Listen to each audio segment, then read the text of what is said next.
Eu estava vindo um dia da Austrália para aqui, para Brasil, e parei um dia em Bangkok, na capital de Tailândia. Naquele tempo a Varig ainda existia. E meu voo de Bangkok para aqui, para São Paulo, era para Varig, era pela Varig, a Varig só chegaria no dia seguinte. Fiquei um dia em Bangkok. Peguei um táxi e falei para o taxista, me leva num hotel no centro da cidade. E entrei no táxi e fomos indo. E ele me disse, de onde você vem? Falei, eu venho de Sydney, da Austrália. E está indo para onde? Estou indo para São Paulo, Brasil. E o que você está fazendo aqui? E eu não estava fazendo nada em Bangkok. Em realidade, eu estava de passagem. Eu estava esperando o meu voo para São Paulo. Mas interessante a pergunta dele, o que você está fazendo aqui? E eu acho que Deus inspirou a resposta, porque eu olhei para ele e disse, olha, eu vim aqui só para dizer para você que Deus te ama. Que? Eu vim aqui só para te dizer que Deus te ama e que não importa o que você tenha feito na vida, hoje, se você entregar o coração a Jesus, pode nascer de novo. O quê? Falei isso. Você me perguntou, o que eu estou fazendo em Bangkok? Eu não estou fazendo nada, eu vim só para te dizer isso. Mas não é possível. Pois é isso. O homem começou a ficar nervoso e me disse, você não é policial? Não. O que você é? Falei, eu sou um pastor. O que é um pastor? Esqueci que estava em Tailândia. É interessante que nós pensamos que o mundo todo é cristão, quando o cristianismo no mundo é um grãozinho de areia. Diante da humanidade, o cristianismo não é nada. A massa da população mundial está nessa região lá. E jamais muitos ouviram falar sequer que Jesus existe. O que pastor? Falei, eu sou uma espécie de sacerdote. Trabalho para Deus. Sou um servo de Deus. E vim em nome de Deus para te dizer que não importa o que você tenha feito, hoje você pode começar uma nova vida.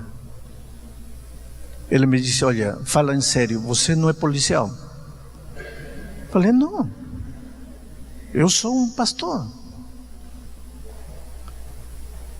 Ele encostou o carro, saiu da estrada e começou a chorar. Primeiro, a chorar assim, normalmente, e depois a chorar escandalosamente, a chorar assim com soluços. Imediatamente eu percebi que aquele homem carregava culpa, e uma culpa profunda. E coloquei minha mão no seu ombro, e ele olhou para mim e me disse, por favor, me fala a verdade, quem é você? Falei, estou te falando a verdade, eu sou um pastor, eu vim em nome de Deus para dizer-te que você é precioso para Ele. Você não precisa me dizer o que você fez, mas você está carregado de culpa. Você precisa ter paz em seu coração e nunca vai ter paz se não aceitar o perdão que Jesus quer te dar. E esse homem me contou uma história impressionante. Casou com 18 anos no interior da Tailândia. Ele matava patos. Lá come muito marreco. Ele matava marrecos. Esse era seu trabalho. Um dia, por algum motivo, retornou para casa mais cedo e encontrou a sua esposa jovem com outro homem na sua casa. Ele foi na cozinha, pegou um machete, um machado, um facão de matar marreco, e matou os dois. E ficou desesperado, sem saber o que fazer. E o melhor lugar para se esconder numa cidade grande, o melhor lugar para se esconder é uma cidade grande. Numa cidade grande ninguém sabe quem mora ao lado, ninguém sabe o nome de ninguém, ninguém se importa com ninguém. E ele fugiu para Bangkok, uma cidade de 6 milhões de habitantes naquele tempo. E passaram 30 anos. Lá ele casou-se de novo, tinha 3 filhos lindos, aprendeu a falar um pouco de inglês, era taxista e fazia serviço no aeroporto. E ele disse: há noites que eu tenho pesadelos terríveis, eu sinto como que, assim, em meus sonhos, minhas mãos manchadas de sangue, uma voz que me disse: assassino. Eu sinto que em meu sonho eu vejo que os policiais entram, me algemam, me arrastam, e meus filhos ficam chorando, e os policiais me levam. 30 anos sem paz, e de repente você aparece e me diz que vem em nome de Deus para dizer que toda a minha vida passada está perdoada, que não importa o que eu fiz. Fala a verdade, quem é você? Falei: estou te falando a verdade. Eu sou um ministro de Deus, e não importa o que você fez. Teus pesadelos acabaram hoje,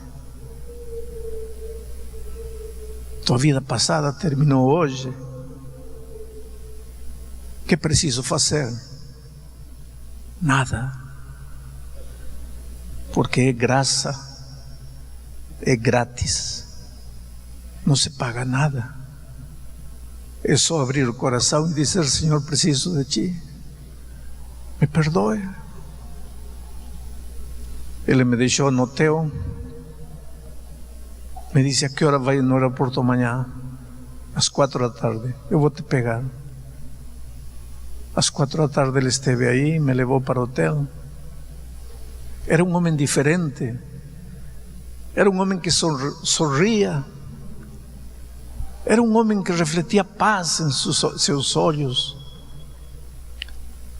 E quando me deixou no aeroporto, eu sabia que talvez eu nunca mais veria ele nesta vida. Mas eu deixei um homem que tinha recebido em seu coração graça e paz. Sabe, este assunto da adoração é muito, muito importante, porque está no coração do texto bíblico, que é um dos fundamentos para a existência da igreja remanescente. O texto você conhece, é Apocalipse 14, versos 6 e 7, vou ler. E vi outro anjo pelo meio do céu, e tinha o evangelho eterno para o proclamar aos que habitam sobre a terra, e a toda nação, e tribo, e língua, e povo, dizendo com grande voz: temei a Deus e dai-lhe glória, porque é vinda a hora do seu juízo, e adorai aquele que fez o céu e a terra e o mar e as fontes das águas. Veja, na introdução das lições deste trimestre, vou me limitar a comentar sobre este texto. Vou mencionar algumas aplicações práticas deste texto. Observe bem, o texto começa mencionando um anjo com o evangelho eterno. Não é preciso dizer muito para explicar que este anjo simboliza o povo de Deus que ele levantou em 1844 para anunciar ao mundo o evangelho e a hora do juízo. Eu pergunto, estava sendo pregado o evangelho antes do aparecimento deste anjo? Claro que sim, só que pela metade. As pessoas conheciam a primeira parte do Evangelho, ou seja, a causa, que é a maravilhosa graça de Jesus, mas infelizmente não conheciam a segunda parte, ou seja, o resultado do Evangelho, que é uma vida de obediência aos eternos princípios de Deus. Por isso era necessário que aparecesse um povo com a mensagem completa, e esse povo é o remanescente. O remanescente tem como finalidade da sua existência pregar o Evangelho eterno, que não contém apenas o perdão, mas também a obediência e a restauração. Jesus não morreu só para nos perdoar os nossos pecados. Ele também morreu para nos libertar do poder que o pecado exerce em nossa vida. Esse poder o pecado tinha sobre nós desde a queda dos nossos primeiros pais. Mas o texto que estamos comentando nesta introdução afirma que o Evangelho eterno também envolve a adoração. E aqui vemos um perigo, porque assim como o inimigo, ao longo do tempo, tentou deturpar o Evangelho, torcê-lo, deformá-lo e amputá-lo, fazendo com que os homens pregassem apenas a metade do Evangelho, assim também aconteceu com o tema da adoração, que faz parte do verdadeiro Evangelho eterno.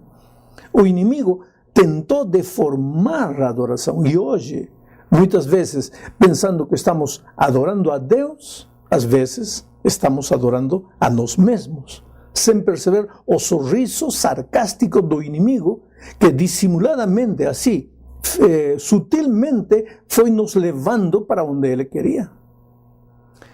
Assim, querido, é preciso reconhecer as características da verdadeira adoração. E as lições deste trimestre nos mostrarão, através da vida dos adoradores dos tempos bíblicos, o perigo que ameaça o povo de Deus em cada esquina do caminho. Voltemos ao texto. O versículo diz que o anjo que João viu com o Evangelho eterno na mão dizia que a verdadeira adoração envolve temor. Temei a Deus e dai-lhe glória, diz. Naturalmente, este temor não tem nada a ver com o medo doentio, que é o fruto da entrada do pecado no mundo. Este temor tem que ver com reverência, mas como o inimigo é astuto, ele pode fazer com que as pessoas adorem a Deus como se fossem escravas, com medo de receber o castigo enfurecido do patrão. Este tipo de adoração vai levar você a uma experiência neurótica, cuja principal motivação é o medo. Mas se o inimigo não consegue levar você para esse extremo, então vai tentar levá-lo para outro. Quer dizer, tratar a Deus como se fosse alguém como você, como seu camarada, seu amigo de jogar bola, jogar numa pelada por aí, nada mais. Mas o texto afirma que a verdadeira adoração envolve temor no sentido de respeito, de reverência. Deus é um Pai maravilhoso. Ele não quer escravos. Ele deseja que seus filhos sejam filhos. Ele não está procurando máquinas programadas para obedecer. Ele anseia seres que o adorem voluntariamente, porque reconhecem a soberania divina e também reconhecem a dependência humana. Sabe, querido, ninguém pode se aproximar de Deus com medo, mas também ninguém deve se aproximar dele como se ele fosse qualquer outro ser humano, porque Deus é Deus e o homem é homem. Bom, outro pensamento que se destaca no texto é que a glória na verdadeira adoração deve ser dada unicamente a Deus, não ao adorador. O centro da verdadeira adoração é Deus e não os sentimentos dos seres humanos. Por isso, quando alguém diz, eu gosto de cantar este tipo de música porque eu me sinto bem, aí, querido, é necessário considerar se o centro da experiência é Deus ou o sentimento humano. Quando alguém defende um tipo de música, seja antigo, seja moderno, mas defende esse tipo de música com unhas e dentes, a ponto de agredir o espírito de unidade da igreja, aí é preciso pensar se o centro da adoração é Deus ou é um estilo de música. A adoração só pertence a Deus. E qual é a razão? A razão é que a hora do seu juízo chegou. Quer dizer, que o verdadeiro evangelho e a verdadeira adoração também incluem um sentido de prestar contas. Não é apenas faça as coisas como você quiser, não, mas faça o que eu digo, porque queira você ou queira não, terá que prestar contas.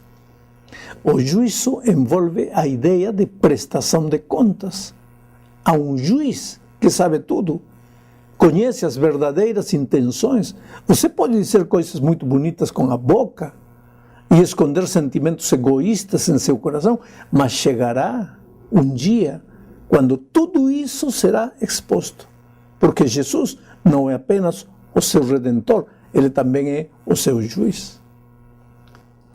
No Monte Sinai, o próprio dedo de Deus escreveu: não farás imagem nem nenhuma semelhança alguna do que está acima no céu, nem embaixo na terra ou nas águas debaixo da terra. Não te inclinarás perante elas e nem as servirás, porque eu sou o Senhor teu Deus forte, zeloso, que visito a iniquidade dos pais sobre os filhos até a terceira e quarta geração daqueles que me obedecem. Deus é um Deus zeloso. Ele quer tudo. Ele não quer apenas uma parte da tua vida. Ele quer todo o teu coração, toda a tua alma, toda a tua mente, todas as tuas forças.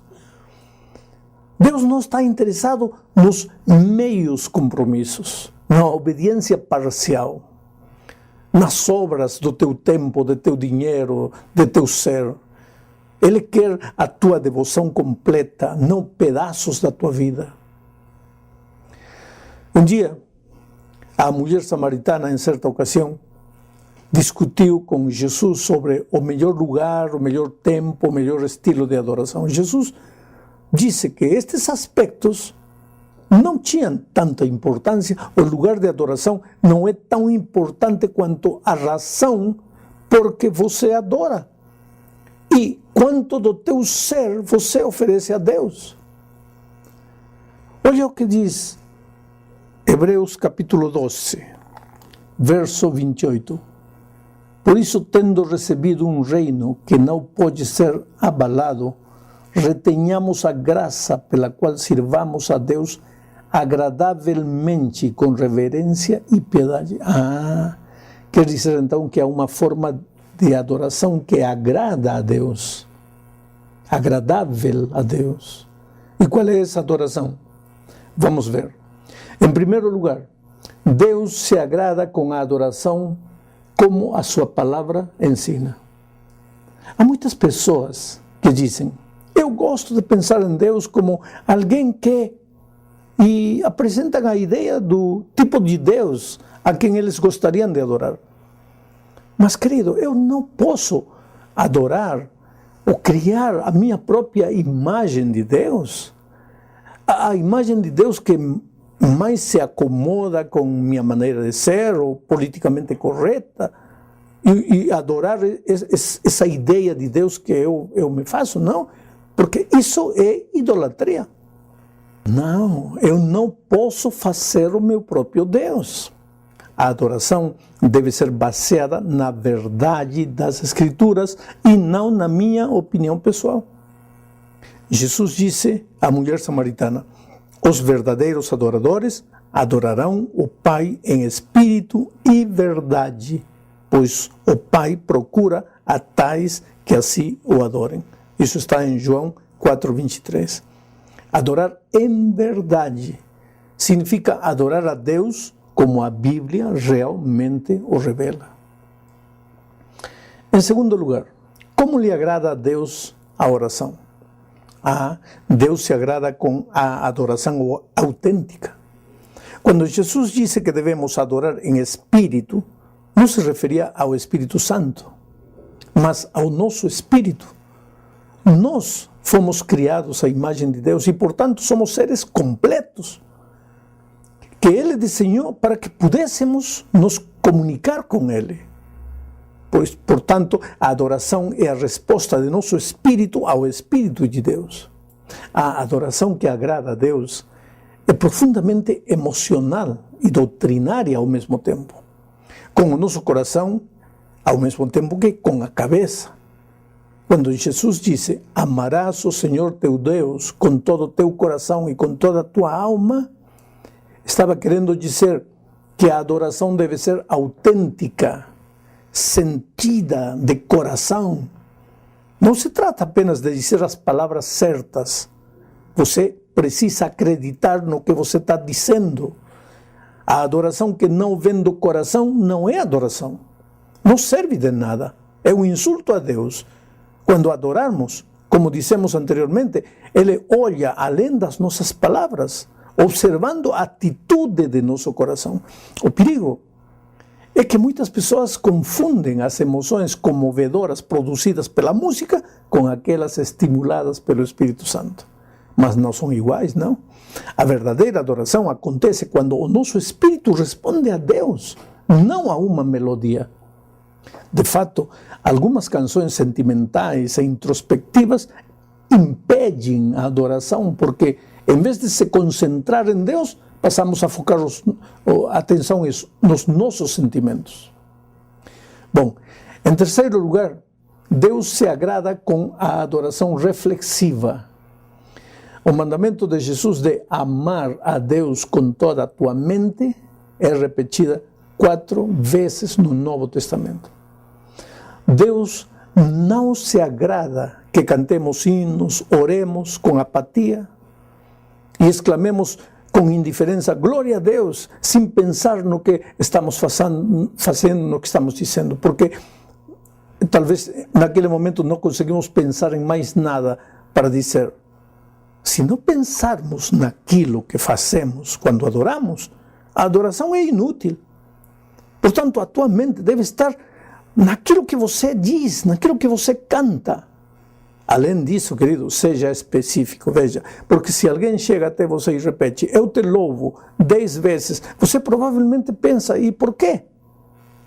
Você preferiria 2 agradecimentos específicos, te agradeço porque me emprestaste pão, do que 10 muito obrigado vagos que não dizem nada. Bem, com Deus também é assim.